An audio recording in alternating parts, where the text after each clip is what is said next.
पिछले वीडियो में हमने SSC DEO data entry operator की बात की थी।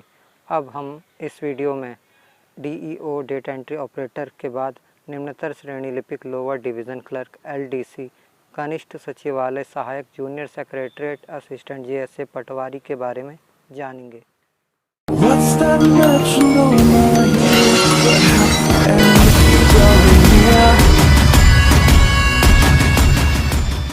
विभाग जिसका मतलब होता है डिपार्टमेंट, केंद्र सरकार, सेंट्रल गवर्नमेंट के कार्यालयों यानी कि ऑफिसेस और मंत्रालयों यानी कि मिनिस्ट्रीज़ में कार्य, वर्क, कागजात, फाइलों और अभिलेखों से निपटना।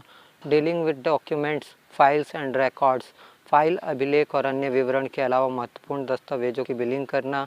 Billing of important documents in addition to files, records and other details. कर्मचारियों के वेतन के रसीदों को तैयार करके वरिष्ठ अधिकारियों को जमा करना या दिखाना।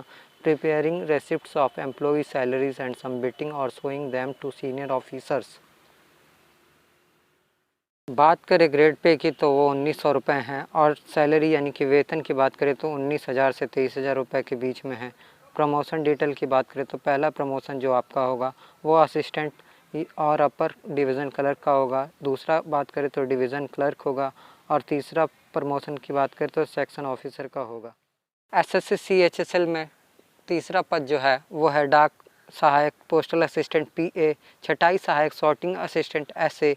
विभाग की बात करें तो भारत सरकार डाक विभाग इंडियन गवर्नमेंट पोस्टल डिपार्टमेंट में होगा और डाक विभाग पोस्टल डिपार्टमेंट में निम्न में से किसी एक विभाग के लिए भर्ती किया जाएगा। पहला है सेना डाक विभाग, आर्मी पोस्टल सर्विसेज, दूसरा डाकघर और पोस्ट ऑफिसेस, तीसरा मंडल और क्षेत्र कार्यालय सर्कल एंड रीजनल ऑफिस, चौथा विदेशी डाकघर फॉरेन पोस्ट ऑफिस और पांचवा है बचत बैंक नियंत्रण संगठन सेविंग बैंक कंट्रोल ऑर्गेनाइजेशन, छठा है हाईवे डाक सेवा मेल मोटर सर्विसेज, सातवां है डाक संबंधी रख रखाव जमा पोस्टल स्टोर्स डिपोट्स, आठवां है रेलवे डाक सेवा रेलवे मेल सर्विसेज एटसेट्रा इत्यादि। की कार्य की जिम्मेदारियां, वर्क जॉब रेस्पॉन्सिबिलिटीज़ की बात करें तो पहला होगा दस्तावेजों को प्रारूपित करना, फॉर्मेटिंग डॉक्यूमेंट्स, दूसरा कंप्यूटर और पंजीका में विवरण दर्ज करना, प्रविष्टियां करना यानी कि entries in computer and registrar, तीसरा होगा कार्यालय प्रबंधन, संपादन और मौजूदा संकलन विवरण तैयार करना, office management, editing and preparation of exciting compilation details, चौथा होगा प्राप्त डाक के पते को पता लगाना और पता लगाने में अगर आप कामयाब नहीं हो पाते हैं तो सेंडर को मेल वापस लौटाना। If you have not able to locate the postal address then return to sender. चलिए कार्य की जिम्मेदारियों को लेकर आगे हम बात करते हैं। प्राप्त किए हुए मेल यानी कि डिस्पोजल को छांट कर अलग करना, कंप्यूटर में अपडेट करना, separating received mail for sorting and updating, डाकघर नेटवर्क माध्यम से विदेशी लेखों का प्रसारण करना, transmission foreign article through the post office network, mail office और डाकघरों में मेल का अंतर शहर संचरण के लिए भी आपकी जिम्मेदारियां होंगी। मेल इंटरसिटी ट्रांसमिशन रेस्पॉन्सिबिलिटीज़ के अलावा ग्राहकों के प्रश्नों को अच्छी तरह से सुनना और फिर उसके लिए समाधान करना, यह सब भी आप ही की जिम्मेदारियां होंगी यानी कि लिसन कस्टमर क्वेरीज और providing right solutions. Postal assistant PA और सॉर्टिंग असिस्टेंट ऐसे पोस्टिंग जो होगा वो तैनात आपको ग्रामीण इलाके या फिर अर्धनगरीय शहर सेमी अर्बन सिटी में भी हो सकता है। ज़्यादातर समय मोस्ट ऑफ टाइम आपको शहर यानी कि होम टाउन में या फिर गांव जहां आप रहते हैं वेयर यू बिलोंग्स वहीं आपको मिलेगा। सीएचएसएल पोस्ट में आपका स्थानांतरण यानी कि ट्रांसफ़र जो होता है वो नहीं होता है। आपकी पूरी नौकरी रिटायरमेंट यानी कि कार्य मुक्ति तक आपको उसी जगह पर रहकर आपको अपना कार्य पूरा करना होगा जहाँ पर आपकी पोस्टिंग शुरू में हुई थी। इन सब के बाद अब बात आती है प्रमोशन की। तो एसएससी सीएचएसएल पोस्टल और सॉर्टिंग असिस्टेंट्स में है जो पदोन्नति होती है प्रमोशन डिटेल्स कुछ इस तरह है। प्रमोशन 1 जो होता है लोअर सेलेक्शन ग्रेड सुपरवाइज़र, दूसरा जो होता है higher selection grade HSG senior supervisor promotion और तीसरा जो है higher selection grade HSG2 chief supervisor के रूप में होता है।